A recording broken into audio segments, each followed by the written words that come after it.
இருக்கான். ராமோ தாசரதி ஸ்ரீமான் அப்படின்னு சொன்னான். லக்ஷ்மணஸ்யம் விபீஷணா. எனக்கு ஒன்று தோன்றது, என்ன தெரியுமா தோன்றது, உங்களுக்கு நம்ம எல்லாரையும் வதம் பண்ணுறதுக்கு அவள் 3 பேர் போகிறோன்னு தோன்றது. யார் யார் தெரியுமா? ராமோ தாசரதி ஸ்ரீமான் லக்ஷ்மணஸ்ச விபீஷணா. ராமன், லக்ஷ்மணன், விபீஷணன். அந்த விபீஷணன் இருக்கான். சுக்ரீவஸ்ச மகாதேஜா, சுக்ரீவன் இருக்கான். ராமன், லக்ஷ்மணன், சுக்ரீவன் மாத்திரமே போகிறோம், நம்ம எல்லாரையும் துவம்சம் பண்ணிடுவான். அவ்வளவு பராக்கிரமம் உடையவனாக இருக்கா. ஏன்னா அவளுடைய தேஜஸ் அப்படி இருக்கு.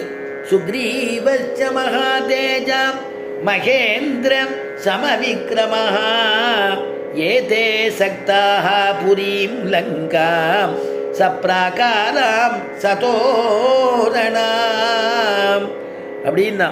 என்னடா இப்படி ராமன் சைன்யங்கள் எப்படி இருக்கு என்னன்னு விசாரிச்சோன்னா, ராமன் தர்மஸ்வரூபன், ராமனுடைய அழகுக்கு ஈடு ஆகாது அப்படின்னு அவனுடைய வர்ணனையெல்லாம் சொல்லிட்டு போகிறானே. என்னடா நினச்சிட்டு இருக்கே உங்களுக்கெல்லாம்?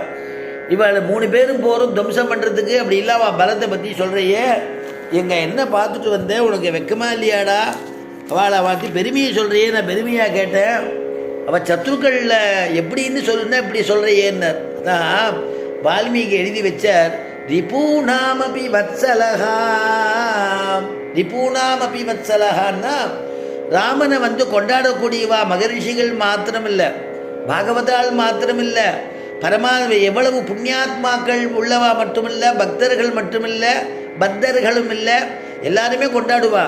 ஆனால் ரிபூணாமபி வத்சலஹான்னா சத்ருக்கள் கூட ராமனுடைய கல்யாண குணத்தை பார்த்து கொண்டாடக்கூடியவர்களாம். கண்மணியேன்னு கொண்டாடக்கூடியவர்கள்னு எழுதுகிறார் வால்மீகி.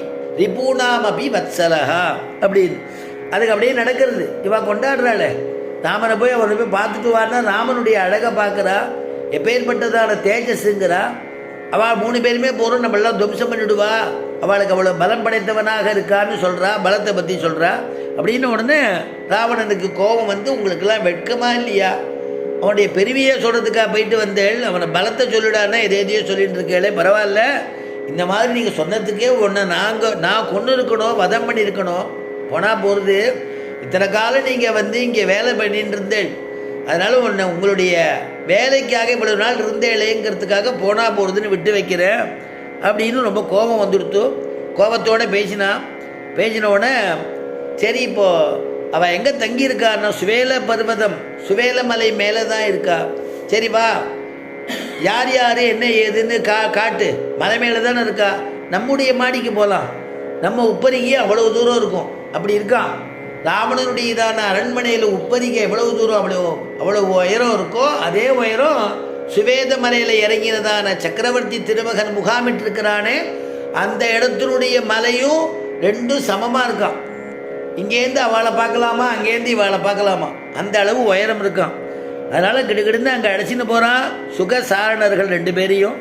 ராவணன் மேலே உப்பரிகைக்கு போனால் அங்கே பார்த்தா ஆச்சரியமாக சுவேதமலை மேலே ராமபிரான், இளைய பெருமாள், சுக்ரீவன் எல்லாரும் அங்கே இருக்கா. ஆஞ்சநேயன் எல்லாரும் அங்கே இருக்கா. இருந்த உடனே அங்கே சுகன் சுகசாரண 2 பேரும் அப்படி ராவணனை பார்த்து சொல்கிறான். அதை பாருங்க, நான் சொல்கிறத நான் சொன்னால் நீங்கள் நம்ப மாட்டேன், எவ்வளவு தேஜஸாக இருக்கார், எவ்வளவு அழகாக இருக்கார்னு. யாருன்னு சொல்கிறேன் பாருங்கோ, எல்லாரும் இங்கே தான் இருக்காருன்னா. பாரும்